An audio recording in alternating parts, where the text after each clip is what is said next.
வணக்கம் அன்பர்களே. தகவல் சாளரம் வழங்கும் செய்தி சொல்லும் சேதி. தமிழ்நாடு பட்ஜெட் 2025 வேகமான வளர்ச்சிக்கு வித்து.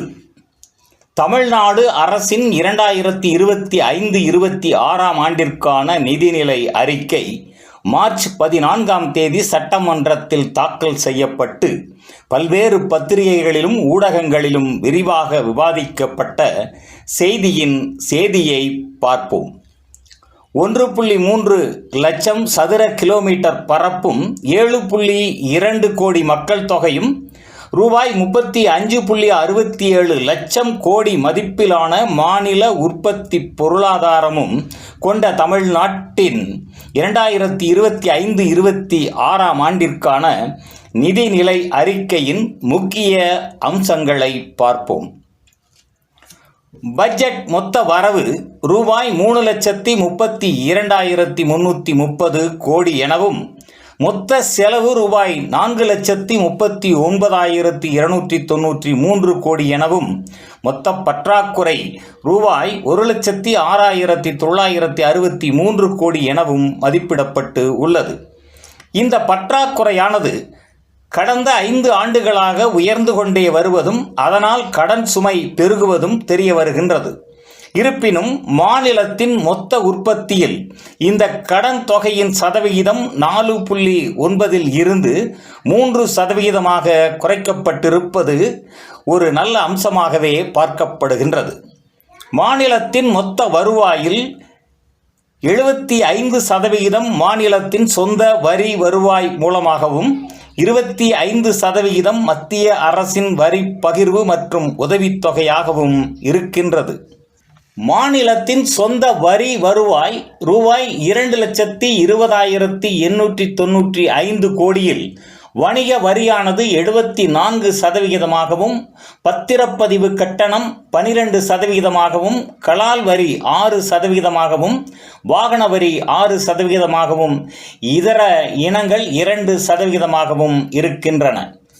மாநிலத்தின் மொத்த செலவு 4,39,293 கோடியில் மூலதனம் அல்லாத செலவுகள் ரூபாய் 3,73,204 கோடி ஆகும். இதில் பணியாளர்களின் சம்பளமாக 24%, ஓய்வூதியம் பலன்களுக்கு 11%, வட்டி கொடுப்பதற்கு 19%, மானியம் மற்றும் உதவித்தொகையாக 41%, பராமரிப்பு செலவுகளுக்காக 5% செலவிடப்படுகின்றது.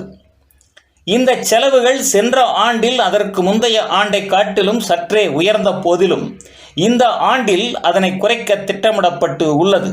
மேலும் செலவினங்களை மாநிலத்தின் மொத்த உற்பத்தியுடன் ஒப்பிடும் பொழுது 5 ஆண்டுகளுக்கு முன்பு அது 3.5% இருந்து தற்பொழுது 1.2% குறைந்திருப்பது நல்ல அம்சமாகவே பார்க்க வேண்டி உள்ளது.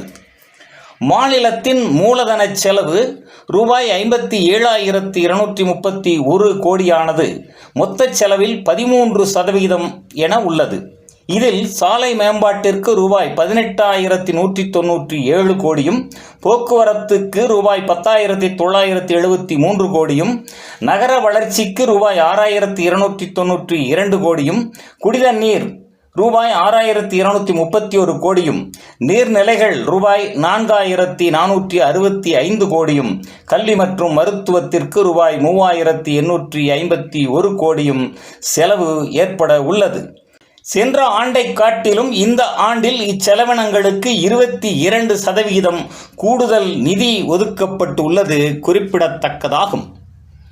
மாநிலத்தின் வரவு செலவுகளில் ஒவ்வொரு ரூபாயின் 100 காசுகளும் எங்கிருந்து பெறப்படுகிறது என்பதற்கும் ஒவ்வொரு ரூபாயின் 100 காசுகளும் எதற்கு செலவிடப்படுகிறது என்பதற்கும் விவரங்கள் தரப்பட்டு உள்ளன.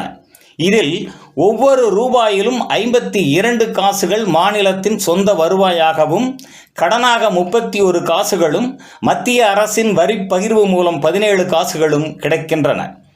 செலவுகளை பொறுத்தவரை ஒவ்வொரு ரூபாயிலும் சம்பளம் மற்றும் ஓய்வூதிய பலன்களுக்கு 27 காசுகளும், வட்டி மற்றும் கடனை திருப்பிச் செலுத்த 24 காசுகளும், மானியங்கள் மற்றும் உதவித்தொகைக்கு 32 காசுகளும், மூலதன செலவிற்கு 12 காசுகளும், இதர செலவுகளுக்கு 5 காசுகளும் செலவிடப்படுகின்றன.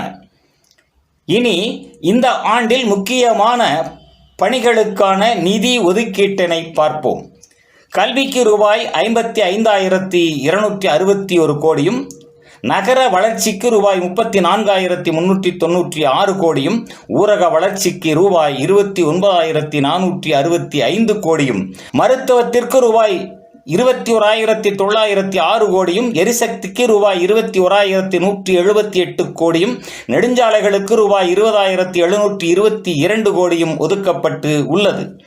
அடுத்து காவல்துறைக்கு ரூபாய் 13,342 கோடியும், போக்குவரத்திற்கு ரூபாய் 12,965 கோடியும், நீர் ஆதாரங்களுக்கு ரூபாய் 9,460 கோடியும், சமூக நலத்திற்கு ரூபாய் 8,597 கோடியும், தொழில் மற்றும் சிறு குறு தொழிலகங்களுக்கு ரூபாய் 5,833 கோடியும், ஆதி திராவிடர் மலைவாழ் மக்களின் நலனுக்கு ரூபாய் 3,924 கோடியும் ஒதுக்கப்பட்டு உள்ளது. அடுத்து இந்த நிதிநிலை அறிக்கையில் இடம்பெற்றுள்ள புதிய அறிவிப்புகளை பார்ப்போம். மகளிருக்கு பத்திரப்பதிவு கட்டணத்தில் 1% சலுகை மற்றும் மகளிர் தொழில் முனைவோர் வளர்ச்சி திட்டத்திற்கு ரூபாய் 225 கோடி ஒதுக்கீடு. 20 லட்சம் கல்லூரி மாணவர்களுக்கு 2 ஆண்டுகளில் ரூபாய் 2,000 கோடி மதிப்பில் கணினி வழங்குதல். அரசு ஊழியர்கள் ஆண்டுதோறும் ஈட்டிய விடுப்பை காசாக்குவதற்கான தடை நீக்கம். தமிழ் மொழி வளர்ச்சியின் பங்களிப்பாக திருக்குறள் 45 மொழிகளில் மொழிபெயர்க்கவும் தமிழ் ஒலிம்பியாடு நடத்துவதற்கு ரூபாய் 2.3 கோடி நிதி ஒதுக்கீடு. அடுத்து 11 இடங்களில் தொல்லியல் அகழாய்வுகளும், ஈரோடு ராமநாதபுரம் மாவட்டங்களில் அருங்காட்சியகங்களும், எழும்பூரில் வெண்கல சிலைகளுக்கான அருங்காட்சியகமும் அமைப்பதற்காக ரூபாய் 83 கோடி ஒதுக்கீடு. ஊரகப் பகுதிகளில் புதிய வீடுகள் கட்டவும் பழைய வீடுகளை புதுப்பிக்கவும் ரூபாய் 4,100 கோடி ஒதுக்கீடு. நகரங்களின் வளர்ச்சியில் புதிய குடியிருப்புகள், பூங்காக்கள், நூலகங்கள், ஆற்றோரங்கள் வளர்ச்சி, சென்னை குளோபல் சிட்டி முதலியவைகளுக்கு ரூபாய் 1,689 கோடி நிதி ஒதுக்கீடு. 7 மாவட்டங்களுக்கு ஒருங்கிணைந்த புதிய குடிநீர் திட்டம், 100க்கும் மேற்பட்ட பழைய திட்டங்களை புதுப்பித்தல், சென்னைக்கு புதிய குடிநீர் திட்டம் முதலியவைகளுக்கு ரூபாய் 9,766 கோடி நிதி ஒதுக்கீடு. நெடுஞ்சாலைகளில் 4 வழிப்பாதை, புறவழிச்சாலைகளை அமைத்தல், தொழிலக பாதை ஆகியவைகளுக்கு ரூபாய் 4,063 கோடி நிதி ஒதுக்கீடு. நீர்வளத்துறையில் புதிய அணை கட்டுதல், ஒருங்கிணைந்த நீர் ஆதார வளர்ச்சி திட்டம் ஆகியவைகளுக்கு ரூபாய் 2,350 கோடி நிதி ஒதுக்கீடு. பொது போக்குவரத்தில் சென்னை மெட்ரோ ரயில் சேவையில் 4 புதிய வழித்தடங்களுக்கான வரைவு திட்டம், 700 டீசல் பேருந்துகளை இயற்கை வாயுவாக மாற்றுதல், 1,125 மின்சார பேருந்துகள், ராமேஸ்வரத்தில் விமான நிலையம் அமைத்தல், கடல் வளம், கடல் ஆய்வு மையம், கடற்கரை மேம்பாடு ஆகியவைகளுக்கு ரூபாய் 75 கோடி ஒதுக்கீடு. சமூக நலத்தின்பால் முதியோருக்கான 25 அன்புச்சோலை மையங்கள், பெற்றோர்களை இழந்த குழந்தைகளுக்கு மாதந்தோறும் ரூபாய் 2,000 நிதி உதவி, மாணவியர் விடுதி, தோழி உழைக்கும் மகளிர் விடுதிகள் அமைப்பதற்கு ரூபாய் 482 கோடி நிதி ஒதுக்கீடு. நான் முதல்வன் கல்லூரி கனவு திட்டத்தில் அகில இந்திய கல்வி உதவித்தொகை பெறும் வாய்ப்பு, பள்ளிகளின் கட்டமைப்பை மேம்படுத்துதல், நகரத்தில் உள்ள அரசு உதவி பெறும் பள்ளி மாணவர்களுக்கு காலை சிற்றுண்டி திட்டத்தை விரிவுபடுத்துதல், ரூபாய் 331 கோடி நிதி ஒதுக்கீடு. அண்ணா பல்கலைக்கழகத்தின் தரம் உயர்த்தல், பல்கலைக்கழகங்களுக்கான மானியம் உயர்வு, கணிதம் அறிவியல் ஆய்வு மையங்கள், சென்னை அறிவியல் மையம், 10 மாவட்டங்களில் புதிய கலைக்கல்லூரிகள் முதலிய பணிகளுக்காக ரூபாய் 1,450 கோடி நிதி ஒதுக்கீடு. தொழில்துறை வளர்ச்சிக்காக தேனி, நாமக்கல், ராமநாதபுரம், தஞ்சாவூர் முதலிய இடங்களில் MSME பொது வசதி ஏற்படுத்துதல், தமிழ்நாடு செமி கண்டக்டர் உற்பத்தி திட்டம், ஓசூரில் புதிய டைடல் பார்க், மதுரை மற்றும் கடலூரில் காலனி உற்பத்தி தொழிற்பூங்கா அமைத்தல் பணிகளுக்கு ரூபாய் 1200 கோடி நிதி ஒதுக்கீடு. MSME வளர்ச்சியில் ரூபாய் 366 கோடி செலவில் 9 புதிய சிட்கோ தொழிற்பூங்காக்களை அமைத்தல். சுற்றுலா தலங்கள் வளர்ச்சியில் இயற்கை பூங்கா அமைத்தல், கலாச்சார கட்டிடங்களை புதுப்பித்தல் ரூபாய் 220 கோடி நிதி ஒதுக்கீடு. சென்னை உட்பட 4 நகரங்களில் மகளிர் பாதுகாப்பிற்கான திட்டம். தமிழ்நாடு முழுவதும் 10,000 மகளிர் சுய உதவி குழுக்களுக்கு வங்கி மூலம் நிதி உதவி அளித்தல்.